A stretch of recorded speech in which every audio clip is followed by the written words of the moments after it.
तो कैसे हैं आप सब। आई होप कि आप सब अच्छे होंगे। और हमने देख के आपको ये पता लग ही गया होगा कि आज बिहार बोर्ड के जो एग्जाम होने वाले हैं 12th क्लास की, उसके मैं कुछ इंपॉर्टेंट क्वेश्चन ले गया हूं, जिससे आपके लगभग ऑलमोस्ट 20 नंबर फिक्स है कि आना ही आना है। क्वेश्चन के साथ साथ हम लोग डिस्कशन भी करेंगे, उसके साथ साथ ऑप्शन के अलावे अगर लेके चलेंगे तो बहुत से क्वेश्चन आ जाएंगे। तो आइए बढ़ते हैं आगे।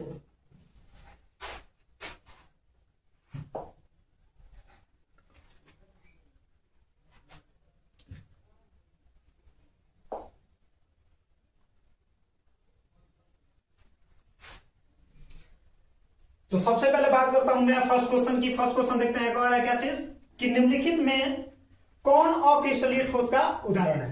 तो सबसे पहले समझते हैं कि अक्रिस्टलीय ठोस होता क्या है।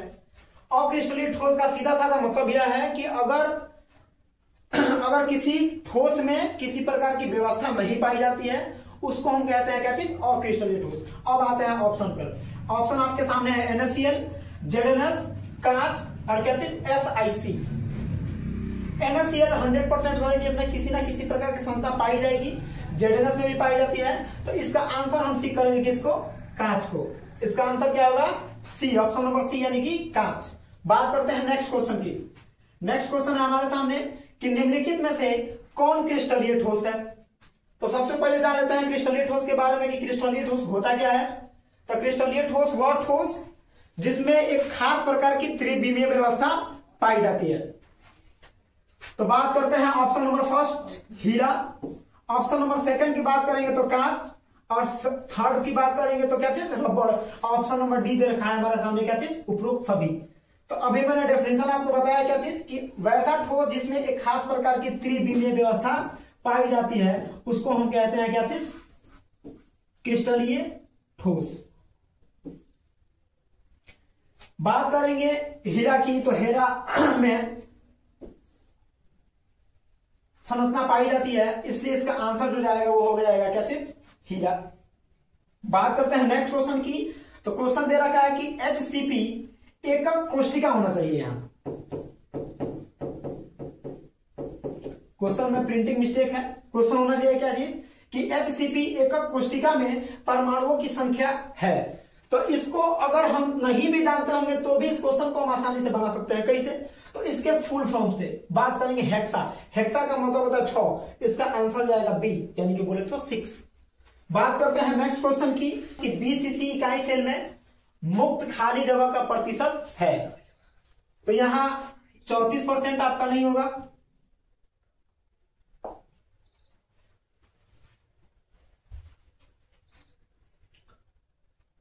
34% आपका नहीं होगा, 28% नहीं होगा, 30% नहीं होगा।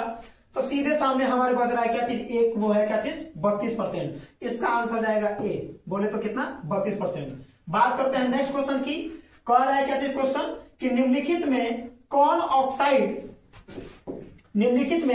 ऑक्साइड धातु की तरह विद्युतीय गुण प्रदर्शित करता है। अब बात करते हैं विद्युतीय गुण की। तो विद्युतीय गुण अधिकांशतः धातुओं में ही पाई जाती है। तो सबसे पहले यहां धातु देखेंगे तो धातु तो हमारे सामने मैग्नीशियम भी है, लेकिन सबसे पहले बात करेंगे यहां क्रोमियम की और मैग्नीशियम की, दोनों को देखेंगे। लेकिन SiO2 आपका नहीं होगा, SO2 नहीं होगा आपका, MgO है तो मैग्नीशियम, क्योंकि आपको पता है कि ऑक्सीजन किसी से भी अभिक्रिया करके किसका निर्माण करता है, तो ऑक्साइड का निर्माण करता है। किसका निर्माण करता है, ऑक्साइड का। तो इसीलिए हमारा आंसर जाएगा क्रोमियम, क्योंकि क्रोमियम एक प्रकार का सुफिशिएंट धातु है। इसीलिए इस क्वेश्चन का आंसर होगा क्या चीज, ऑप्शन नंबर डी, बोले तो CrO2। बात करते हैं नेक्स्ट क्वेश्चन की। तो नेक्स्ट क्वेश्चन को आ रहा है क्या चीज कि ताप एवं विद्युत का सबसे अच्छा चालक है। तो बात करते हैं सबसे पहले चालक की कि चालक होता क्या है। तो जिसमें एक जगह से दूसरी जगह धारा प्रवाहित करने की क्षमता हो या उससे होकर विद्युत धारा गुजर सके, उसी को बोलते हैं हम क्या चीज, चालक। अब बात करते हैं ऑप्शन नंबर फर्स्ट की, एंथ्रासाइट कोक। कोक बोले तो यानी कि कोयला, यानी कि ये इसका आंसर नहीं हो सकता है। बात करते हैं हीरा। तो हीरा भी कार्बन का ही अपरूप है, तो हीरे से होकर विद्युत धारा प्रवाहित नहीं होगी। इसके बाद से है क्या चीज, ग्रेफाइट। और है क्या चीज, चारकोल। तो चारकोल भी हमारे सामने कार्बन का ही प्रूफ है, तो कोयला यानी कि कोयले से भी होकर विद्युत धारा प्रवाहित नहीं होती है। तो अब बच रहा है सामान्य हमें सिर्फ क्या चीज, ग्रेफाइट। और ग्रेफाइट एक प्रकार का क्या है, अधातु है। क्या है, अधातु है। अधातु होते हुए भी ग्रेफाइट विद्युत का क्या होता है, सबसे अच्छा सुचालक है। लेकिन अगर क्वेश्चन इस तरीके से पूछ दिया जाए, ऑप्शन में आपके सामने ग्रेफाइट ना हो, ग्रेफाइट की जगह अगर दूसरा कोई दे रखे, तो याद रखिएगा कि विद्युत तथा उष्मा का सबसे अच्छा जो सुचालक होता है वो होता है चांदी। क्या होता है, चांदी। बोले तो एजी, क्योंकि इसका लैटिन नेम होता है क्या चीज, अर्जेंटम। उसके बाद से आते हैं नेक्स्ट क्वेश्चन पर। नेक्स्ट क्वेश्चन की बात करेंगे तो नेक्स्ट क्वेश्चन कह रहा है कि रवा में जब इलेक्ट्रॉन ऋणायन द्वारा खाली स्थान में पकड़ लिया जाता है तब कौन सा दोष उत्पन्न होता है। अब आते हैं हम दोष पर। अब एक बात याद रखिएगा आप लोग, इस चैप्टर से, ये चैप्टर है आपका सॉलिड स्टेट, और सॉलिड स्टेट से चैप्टर से आपके बहुत से दोष पूछे जाते हैं, चाहे वो आपका लॉन्ग टाइप क्वेश्चन हो, चाहे आपका वो शॉर्ट टाइप क्वेश्चन हो। तो सबसे पहले बात करते हैं शॉर्ट की दोष। तो शॉर्ट की दोष भी इस क्वेश्चन का आंसर गलत हो जाएगा। बात करते हैं फ्रेंकल दोष, तो ये भी नहीं होगा आपका। लास्ट में है क्या चीज, नॉन ऑफ दीज, और उसके बाद से है बचा है क्या चीज, एब्सेंटर। तो इसका आंसर सीधा जाएगा क्या चीज, एब्सेंटर। आगे है क्वेश्चन नंबर 8 कि कौन ताप द्वारा प्रभावित नहीं होता है। क्वेश्चन क्या है कि कौन ताप द्वारा निर्धारित, चाहे ताप द्वारा प्रभावित नहीं होता है। अब यहां बात करते हैं हम ऑप्शन की। तो ऑप्शन नंबर फर्स्ट में दे रखा है क्या चीज, नॉर्मलिटी। ऑप्शन नंबर फर्स्ट में क्या है, नॉर्मलिटी। नॉर्मलिटी की बात करें तो इसका हिंदी होता है सामान्यता। हिंदी क्या होती है इसकी, सामान्यता। नॉर्मलिटी इस क्वेश्चन का आंसर नहीं हो सकता है। उसके बाद से करते हैं मोलरता। कह रहा है कि जिसका ताप पर प्रभाव नहीं पड़ता है, तो मोलरता भी इसका आंसर नहीं हो सकता है। ऑप्शन नंबर डी में है क्या चीज, none of this. None of this हमको इसको लगा नहीं सकते हैं, तो आंसर बचा सिर्फ एक, वो होगा क्या चीज, मोलरता। बात करते हैं नेक्स्ट क्वेश्चन की। तो नेक्स्ट क्वेश्चन है हमारे सामने क्या चीज कि निम्नलिखित में से कौन अणुसंख्य गुणधर्म है। ये चैप्टर है सॉल्यूशन। यहां आपको अणुसंख्य गुणधर्म देखने के लिए मिलेगा, जिसमें आपके आते हैं क्या चीज, परासरण दाब, हिमांक में अवनमन, क्वथनांक में उन्नयन। अब बात करते हैं क्वेश्चन पे, थोड़ा नजर डाल देते हैं एक बार। सयांता, तो सयांता अणुसंख्य गुणधर्म के अंतर्गत नहीं आता है, तो ये भी क्वेश्चन का ऑप्शन हमारे लिए क्या चीज, गलत है। बात करते हैं अपवर्तनांक की। तो अपवर्तनांक तो 100% श्योर है कि अपवर्तनांक तो किसी हर हालत में होगा नहीं, क्योंकि ये फिजिक्स के अंतर्गत आ जाता है और लाइट चैप्टर में इसको हम पढ़ते हैं अपवर्तनांक। इसके बाद से बात करते हैं सरफेस टेंशन। बोले तो पृष्ठीय तनाव, तो पृष्ठीय तनाव भी इसका आंसर गलत है। हम पढ़े हैं सॉल्यूशन चैप्टर में किसको, परासरण दाब को। बात करेंगे इसकी इंग्लिश की, तो ऑस्मोटिक प्रेशर। क्या चीज, ऑस्मोटिक प्रेशर।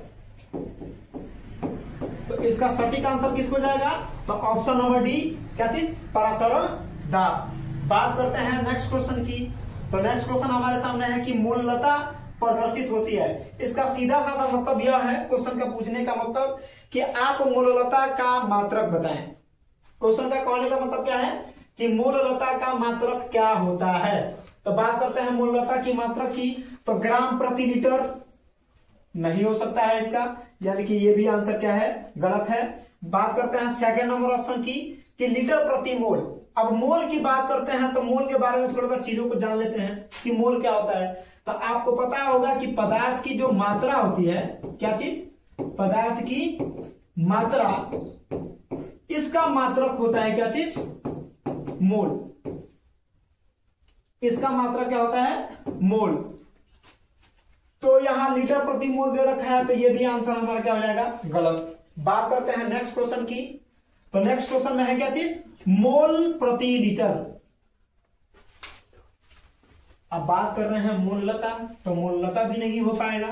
मोललता में चीजें आती हैं वो किसके ऊपर डिपेंड होती हैं, प्रति केजी। क्या चीज, प्रति केजी। तो इसका सफिशिएंट जो आंसर है वो जाएगा हमारा क्या चीज, ऑप्शन नंबर डी। बोले तो मोल प्रति किलोग्राम घोलक। क्या चीज, मोल प्रति किलोग्राम घोलक। नेक्स्ट क्वेश्चन की बात करते हैं। तो नेक्स्ट क्वेश्चन दे रखा है क्या चीज, लेकिन नेक्स्ट क्वेश्चन कराने से पहले हम आप लोगों को कुछ चीजें बताना चाहते हैं।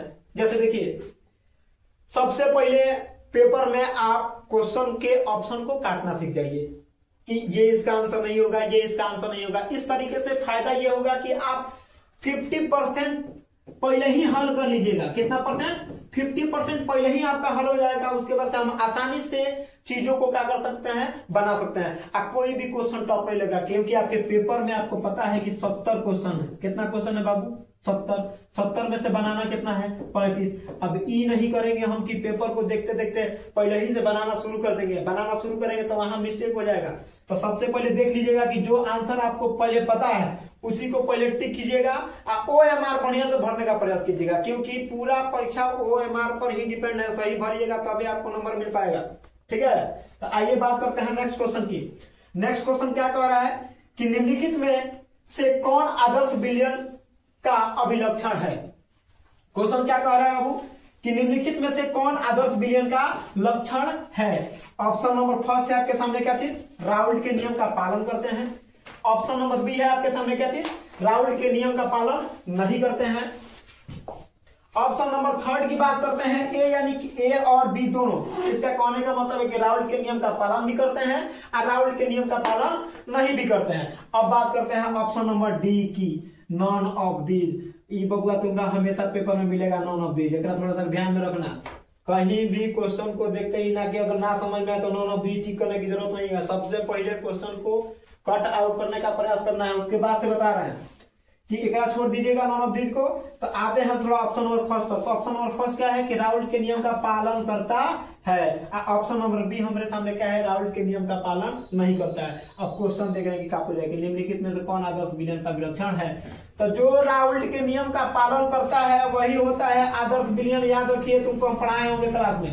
क्या पढ़ाए होंगे कि जो राउल्ट के नियम का पालन करता है वही क्या होता है? आदर्श बिलियन। इसका सीधा साधा मतलब है कि इसका आंसर ये नहीं होगा। आपका ऑप्शन नंबर सी यानी कि ये भी नहीं होगा। ऑप्शन नंबर डी तो आपको हम पहले ही गलत काट दिए हैं। तो इसका सीधा साधा आंसर जाएगा ऑप्शन नंबर ए यानी कि राउल्ट के नियम का पालन करता है। अब थोड़ा सॉल्यूशन में बात कर लेते हैं। तो राउल्ट के नियम में एक चीज और आता है, आदर्श गैस इक्वेशन, जिसको बोलते हैं, जिसका फॉर्मूला होता है पीवी इक्वल टू क्या चीज? एनआरटी। एक ध्यान रखिएगा, ये भी आपका क्वेश्चन बन सकता है एग्जाम में।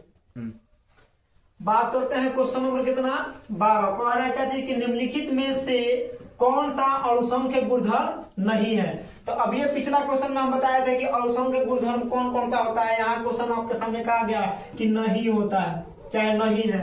तो देखिए, सबसे पहले बताएं कि हिमांक का नमन ये अणुसंख्य गुणधर्म है, तो ये सही है। नेक्स्ट बात करते हैं कि क्वथनांक का उन्नयन यानी कि ये भी होता है, तो ये भी सही है। आगे है क्या चीज? प्रकाशीय क्रियाशीलता। एक थोड़ा हम साइड रख रहे हैं। बात करते हैं नेक्स्ट में, तो ऑप्शन नंबर डी में हमारे सामने दे रखा है क्या चीज? वाष्प दाब का आपेक्षिक अवनमन।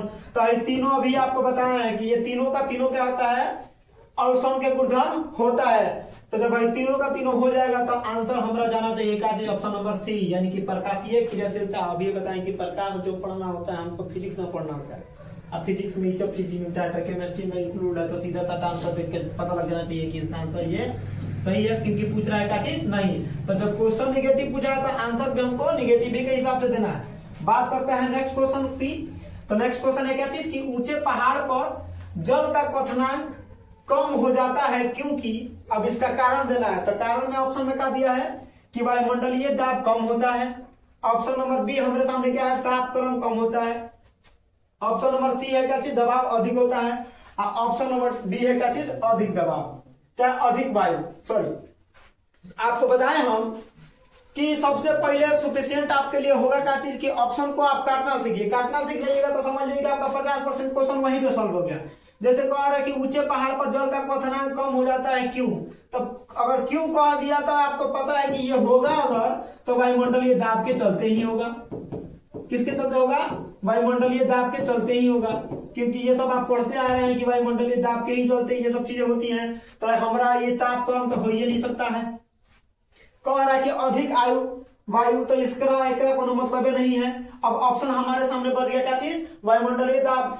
का कम होना और दाब का क्या चीज अधिक होना है। तो अधिक होगा तो हमारा काम नहीं बनेगा, यहाँ का होगा जल का क्वथनांक कम हो जाएगा, इसके यानी कि इसका आंसर होगा ऑप्शन नंबर फर्स्ट, यानी कि वायुमंडलीय दाब क्या होता है, कम होता है।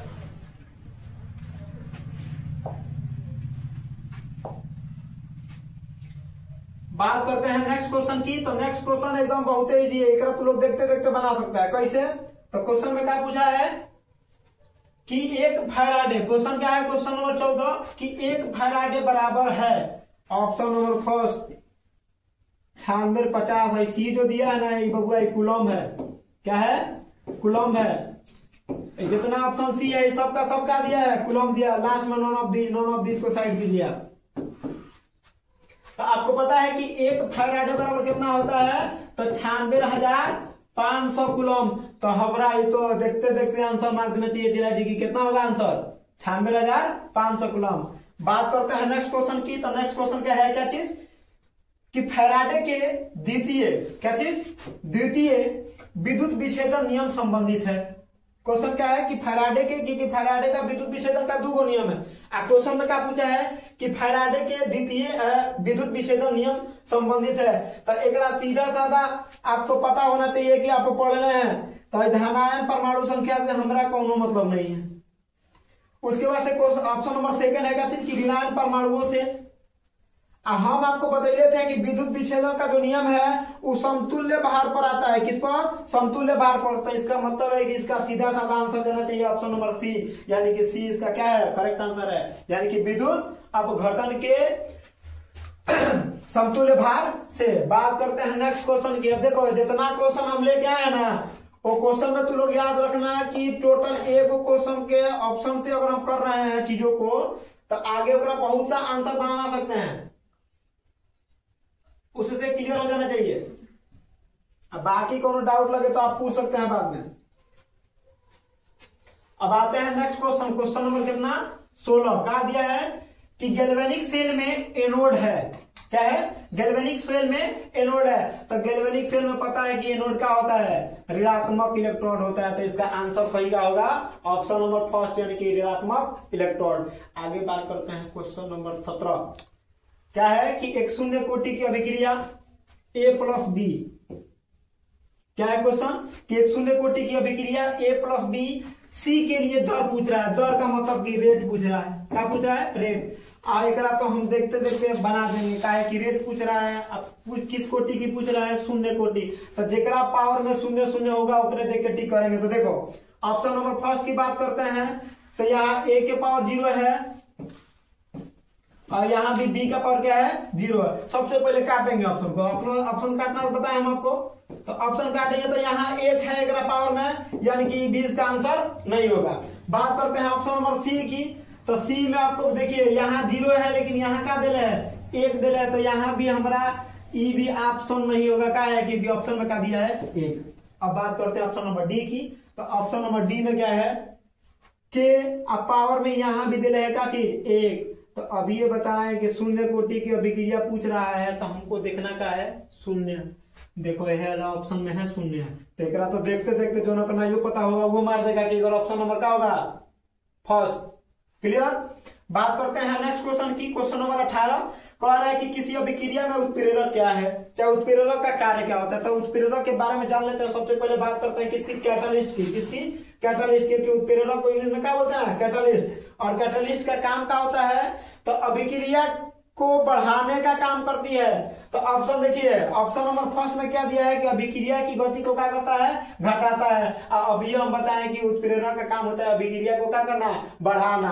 तो ऑप्शन नंबर कौन में है, एक काट देंगे। ऑप्शन नंबर 1 घटाया नहीं सकते हैं, इसको बढ़ा भी नहीं सकते हैं कि ऑप्शन नंबर सी भी इसका नहीं होगा। और लास्ट में दे रहे हैं नॉन ऑफ दीज, उसको भी हम नहीं देंगे। अभी हम बताएं कि अभिक्रिया की गति को क्या करता है, कैटालिस्ट, बढ़ाने का काम करता है। यानी इसका मतलब है कि इसका आंसर क्या हो जाएगा, बी। अभिक्रिया की कोटि चाहे अभिक्रिया की गति को क्या करता है, बढ़ाने का काम करता है। कौन, कैटालिस्ट। आते हैं नेक्स्ट क्वेश्चन पर।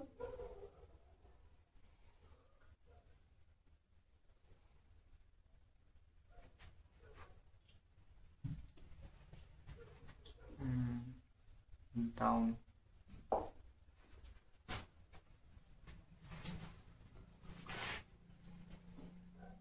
बात करते हैं किसकी, नेक्स्ट क्वेश्चन। नेक्स्ट क्वेश्चन है क्या चीज, तो देख लेते हैं पहले इसको, क्वेश्चन को थोड़ा सा। हाँ,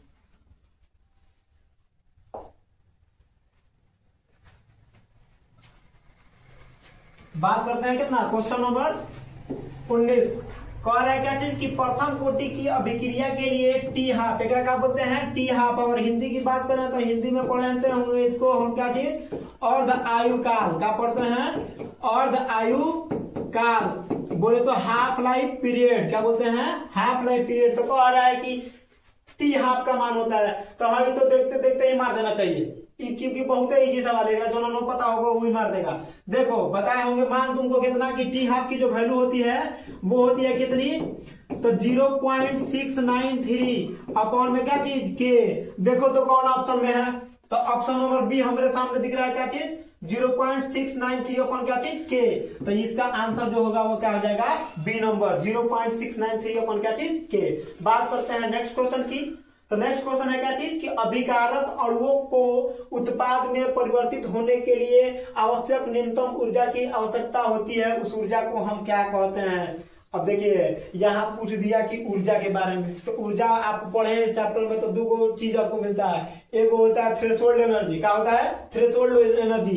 एक होता है एक्टिवेशन एनर्जी। तो हमारा गतिज ऊर्जा तो होगा नहीं, क्योंकि गतिज ऊर्जा किसी पिंड में जब गति होती है वो बड़ा काम करता है। आगे बात करते हैं कि इसका ऑप्शन नंबर बी को भी थोड़ा सा साइड कर लेते हैं, संकीर्ण ऊर्जा। ऑप्शन नंबर सी में है क्या चीज, स्थितिज ऊर्जा। तो स्थितिज ऊर्जा घड़ी में भरी होती है, कोनो स्थित चीज में, जैसे घड़ी का सुई जो होता है ना, वो घड़ी जो टिक टिक करके चलती है उसमें चाबी भरा होता है, उसमें होता है क्या चीज, स्थितिज ऊर्जा। लेकिन ये क्या कह रहा है कि अभिकारक के अणुओं को उत्पाद में परिवर्तित होने के लिए आवश्यक न्यूनतम ऊर्जा होती है। तो ऑप्शन नंबर ए हमारा आंसर नहीं होगा, ऑप्शन नंबर सी नहीं होगा, तो दोनों मिला के कब हो ही नहीं सकता है। तो इसका मतलब है कि इसका 100% जो आंसर होगा वो होगा क्या चीज, संकीर्ण ऊर्जा। क्या चीज, संकीर्ण ऊर्जा। बोले तो एक्टिवेशन एनर्जी। क्या चीज, एक्टिवेशन एनर्जी। बात करते हैं नेक्स्ट क्वेश्चन की। तो नेक्स्ट क्वेश्चन है क्या चीज कि एंजाइम क्या है। क्वेश्चन क्या पूछ रहा है कि एंजाइम क्या है। तो आपको पढ़ाया है क्वेश्चन कि एंजाइम क्या है। तो एंजाइम एक प्रकार का क्या होता है, प्रोटीन होता है। तो एकरा भी हम देखते देखते मार देंगे, कार्बोहाइड्रेट में नहीं जाएंगे, लिपिड भी नहीं होगा, नॉन ऑफ दिस तो होगा नहीं करेगा। अभी बताएं कि एंजाइम क्या होता है, एक प्रकार का क्या है, प्रोटीन है, यानी कि इसका ऑप्शन नंबर क्या हो जाएगा, सी, यानी कि प्रोटीन। बात करते हैं नेक्स्ट क्वेश्चन की। तो नेक्स्ट क्वेश्चन है क्या चीज कि टिंडल प्रभाव पाया जाता है। क्या चीज, टिंडल प्रभाव पाया जाता है। तो ये होता है, देखिए यहाँ एक गलती हो गया है, यहां होना चाहिए वाष्पों में, किसमें, वाष्पों में। ऑप्शन थोड़ा सा यहाँ गलत है, प्रिंटिंग मिस्टेक हो गया है, होना चाहिए क्या चीज, वाष्पों में। तो यहां बात करते हैं कि टिंडल प्रभाव पाया जाता है, तो ये होता है हमारा सॉल में, क्या, सॉल में। बात करते हैं नेक्स्ट क्वेश्चन की। तो नेक्स्ट क्वेश्चन क्या है कि रासायनिक अधिशोषण में कितनी परतें होती हैं। तो रासायनिक अधिशोषण की बात करेंगे तो इनमें कहीं को परत होता है, यानी इसका सीधा साधा आंसर हमारा जाना चाहिए क्या चीज, ऑप्शन नंबर फर्स्ट, यानी कि 1।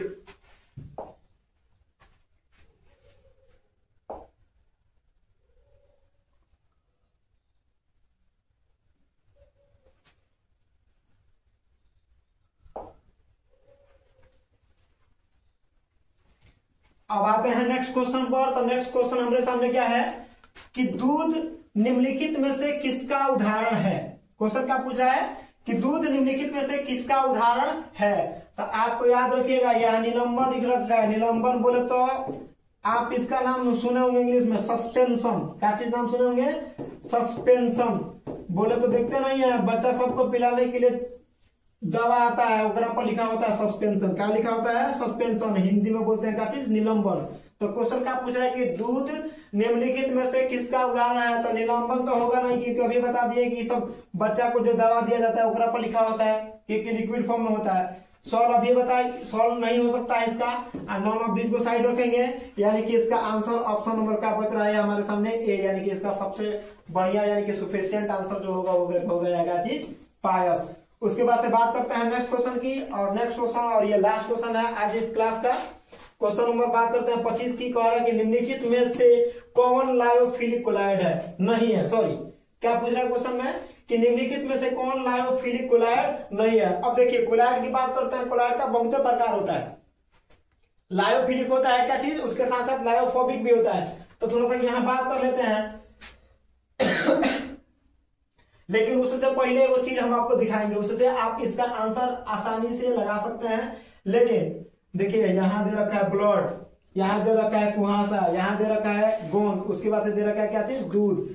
अब हाई क्वेश्चन जो 25 है ये आपके लिए होमवर्क है। क्या है, होमवर्क है। एगो पीडीएफ हम आपको दिखा दे रहे हैं, क्वेश्चन का आंसर आप लोग आसानी से दे सकते हैं, समझे।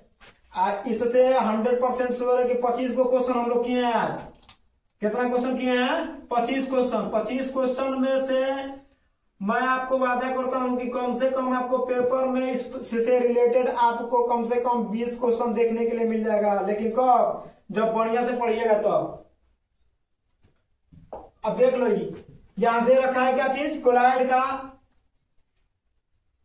अवस्था है, ये माध्यम है, ये तंत्र का नाम है। हाँ, ये उदाहरण देखो, इधर दे रखा है क्या चीज, ठोस। ठोस ये बनाता है क्या चीज, ठोस। और इसमें एग्जांपल में आ जाएगा तुम्हारा रूबी ग्लास दे रखा है, मैंने जितना ग्लास कांच वगैरह जो बोलते हैं। जेम स्टोन है, आगे है क्या चीज, रंगीन कांच। अब थोड़ा सा आते हैं हम इधर, जो हमारा क्वेश्चन में जो दिया था ऑप्शन में, कुहरा, बादल, धुंध। तो इस तरीके का बहुत सा क्वेश्चन आपको देखने के लिए मिल सकता है। तो एक पीडीएफ से एक थोड़ा लोग बढ़िया से देख लेना, देख लोगे तो थोड़ा सा क्वेश्चन कंप्लीट हो जाएगा बढ़िया तरीके से। तो आज के लिए इतना ही काफी है, धन्यवाद।